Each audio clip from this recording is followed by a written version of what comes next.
நாட்டின் ஏற்றுமதி சார்ந்த தொழில்களை பாதுகாக்க புதிய கொள்கையை வடிவமைக்க வேண்டும் என்று மத்திய அரசுக்கு முதலமைச்சர் மு.க.ஸ்டாலின் கோரிக்கை விடுத்துள்ளார்.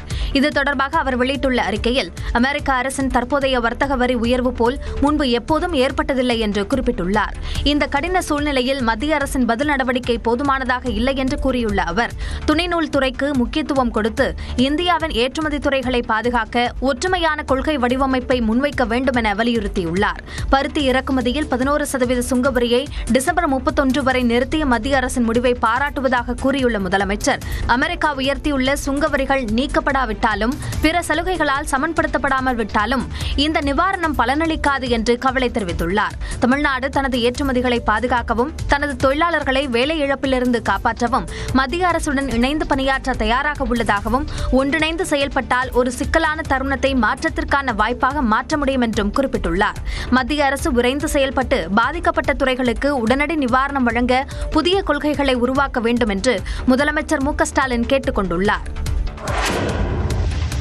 ஜி.கே. மூப்பனார் பிரதமராவது தடுக்கப்பட்டதாக குற்றம் சாட்டிய மத்திய நிதியமைச்சர் நிர்மலா சீதாராமன், கூட்டணியில் சிறு சிறு பூசல் இருந்தாலும் ஒற்றுமையாக இருக்க வேண்டும் என்று வேண்டுகோள் விடுத்துள்ளார். ஜி.கே. மூப்பனாரின் நினைவஞ்சலி கூட்டத்தின் மேடையில் பேசிய நிர்மலா சீதாராமன், மூப்பனார் பிரதமராவதை தடுத்தவர்கள் தமிழ்நாட்டிற்கு துரோகம் இழைத்ததாக குற்றம் சாட்டினார். இன்னைக்கு தமிழ்நாடு, தமிழ் கல்ச்சர், தமிழ் புகழ் அப்படின்னு திருப்பி பேசுறவங்க ஒரு தமிழனை பிரதமர் ஆக வேண்டிய அந்த தருணத்தில் ஆதரவு தராம தடுத்தாங்க. அதுவும் ஏதோ ஒரு தமிழர் இல்ல, அந்த மாதிரி ஆளுமை உள்ள மூப்பனார் அவர்களை தடுத்தாங்க. அதுதான் தமிழனுக்கு நடந்த ஒரு பெரிய துரோகம்னு நான் கருதுறேன். தொடர்ந்து பேசியவர், மக்களுக்கு நல்லாட்சியை கொடுக்க தீவிரமாக செயலாற்ற வேண்டும் என்று அறிவுறுத்தினார். நான் உங்க எல்லாருக்கும் சிரம் தாழ்த்தி கை கூப்பி கேட்கறது என்னன்னா, இந்த கூட்டணியை நல்லபடியா நடத்தணும். இந்த கூட்டணியின் மூலமாக மக்களுக்கு நம்ம செய்ய வேண்டிய இந்த தொண்டை ஆற்றணும்.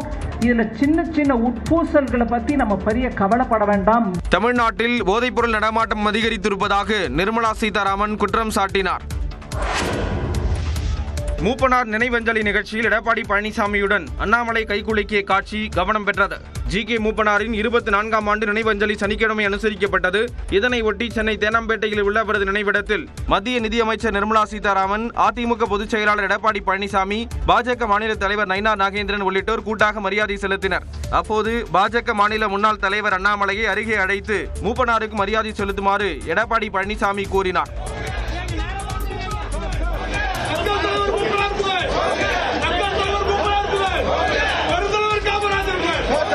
நினைவிடம் அருகே அமைக்கப்பட்ட மேடையில் ஏறியதும் எடப்பாடி பழனிசாமி மற்றும் அண்ணாமலை பரஸ்பரம் வணக்கம் தெரிவித்துக் கொண்டனர்.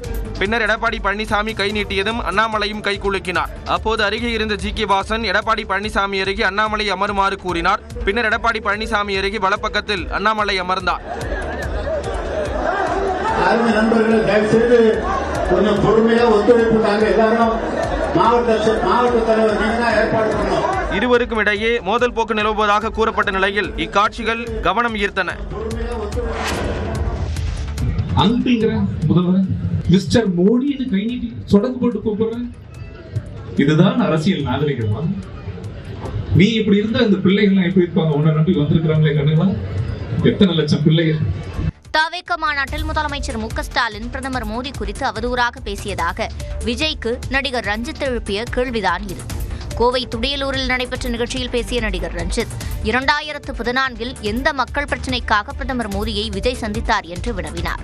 தலைவான்ற படம் ரிலீஸ் ஆகிறதுக்காக பார்த்த நடுவுல கொஞ்சம் பக்கத்தை தப்பி மறந்துட்டாரு நினைக்கிறேன். எனக்கு வர்ற கோபத்துக்கு ஓங்கி ஒரு குத்துன்னு தோணுது. அது முதல்ல வாக்குல குத்துங்க, வாக்கால் குத்தி ஒழிக்க வேண்டும் என்னுடைய அன்பு வேண்டுகோள்.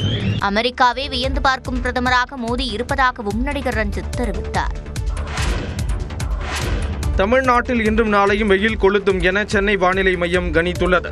செப்டம்பர் 1ஆம் தேதி வரை தமிழ்நாடு புதுச்சேரியில் ஓரிரு இடங்களில் மிதமான மழை பெய்யக்கூடும் என்றும், ஓரிரு இடங்களில் பலத்த தரைக்காற்று மணிக்கு 40 முதல் 50 கிலோமீட்டர் வேகத்தில் வீசக்கூடும் என்றும் கணித்துள்ளது. அதே நேரத்தில் இன்றும் நாளையும் தமிழ்நாடு புதுச்சேரி பகுதிகளில் ஒரு சில இடங்களில் அதிகபட்ச வெப்பநிலை 2 முதல் 3 டிகிரி செல்சியஸ் வரை உயரக்கூடும் என்றும் தெரிவித்துள்ளது. சென்னையை பொறுத்தவரையில் இன்றும் நாளையும் வானம் ஓரளவு மேகமூட்டத்துடன் காணப்படும் என்றும், ஒரு சில பகுதிகளில் மிதமான மழை பெய்ய வாய்ப்புள்ளதாக வானிலை மையம் கணித்துள்ளது. பாமக தலைவர் அன்புமணி ராமதாஸ் மீதான குற்றச்சாட்டுகளுக்கு விளக்கம் கோரி அக்கட்சியின் ஒழுங்கு நடவடிக்கை குழு அனுப்பிய நோட்டீஸுக்கான காலக்கெடு ஞாயிற்றுக்கிழமையுடன் நிறைவடைகிறது. பாமகவில் தந்தை மகனிடையே மோதல் போக்கு நிலவி வரும் சூழலில் கடந்த 17ஆம் தேதி நடைபெற்ற பாமக பொதுக்குழு கூட்டத்தில் அக்கட்சியின் நிறுவனர் மற்றும் தலைவராக ராமதாஸை அறிவித்து தீர்மானம் நிறைவேற்றப்பட்டது.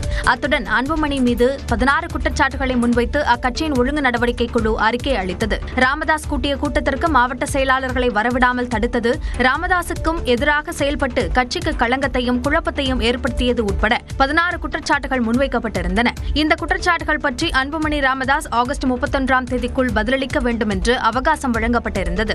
அதன்படி அன்புமணிக்கான காலக்கெடு ஞாயிற்றுக்கிழமையுடன் நிறைவடைய உள்ளது. ஆனால் அன்புமணி தரப்பில் இதுவரை நேரிலோ கடிதம் மூலமாகவோ விளக்கம் எதுவும் அளிக்கப்படவில்லை என்று தெரிகிறது. இதற்கிடையே தைலாபுரம் தோட்டத்தில் திங்கட்கிழமை பாமக ஒழுங்கு நடவடிக்கை குழு கூட்டம் நடைபெற உள்ளது. அப்போது அன்புமணி மீது நடவடிக்கை எடுப்பது குறித்து முக்கிய முடிவு எடுக்கப்படலாம் என்று தகவல்கள் தெரிவிக்கின்றன. புத்தகங்களை வாசிப்பதால் மாணவர்கள் குற்ற செயல்களில் ஈடுபடாமல் கல்வியிலும் சமூகத்திலும் முன்னேற முடியும் என்று திண்டுக்கல் மாவட்ட ஆட்சியர் சரவணன் தெரிவித்துள்ளார். திண்டுக்கல் எம்விஎம் மேல்நிலைப் பள்ளியில் புத்தக திருவிழா 3வது நாளாக களை கட்டியது.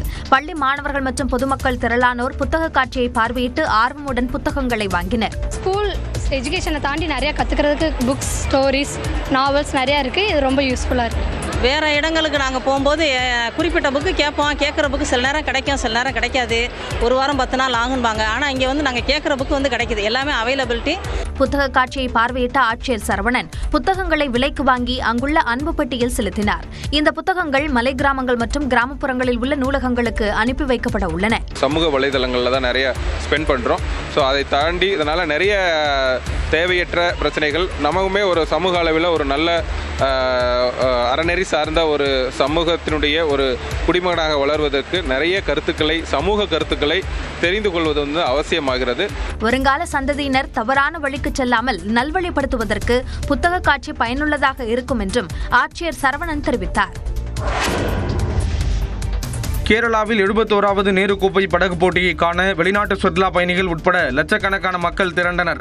ஆலப்புழாவில் உள்ள புன்னமடா ஏரியில் சுண்டன் படகு என அழைக்கக்கூடிய பாம்பு படகு போட்டி களை கட்டியது. கேரளாவின் பாரம்பரியம், ஒற்றுமை மற்றும் விளையாட்டு உணர்வின் அடையாளமாக ஒவ்வொரு ஆண்டும் இந்த படகு போட்டி நடத்தப்படுகிறது. இந்த போட்டியில் 21 சுண்டன் படகு பங்கேற்று பலப்பரிசை நடத்தின. ஒவ்வொரு படகிலும் 100க்கும் மேற்பட்ட வீரர்கள் ஒன்றிணைந்து 100 அடி நீளம் கொண்ட சுண்டன் படகை இயக்கினர்.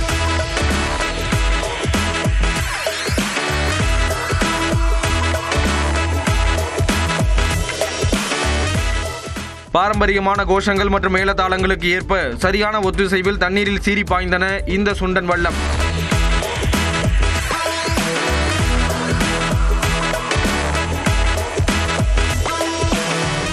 கேரளாவில் மிகவும் கொண்டாடப்படும் இந்த படகு போட்டியால் நாட்டின் முதல் பிரதமர் ஜவஹர்லால் நேரு மிகவும் ஈர்க்கப்பட்டு 1952ஆம் ஆண்டு வெள்ளி கோப்பையை நன்கொடையாக வழங்கினார்.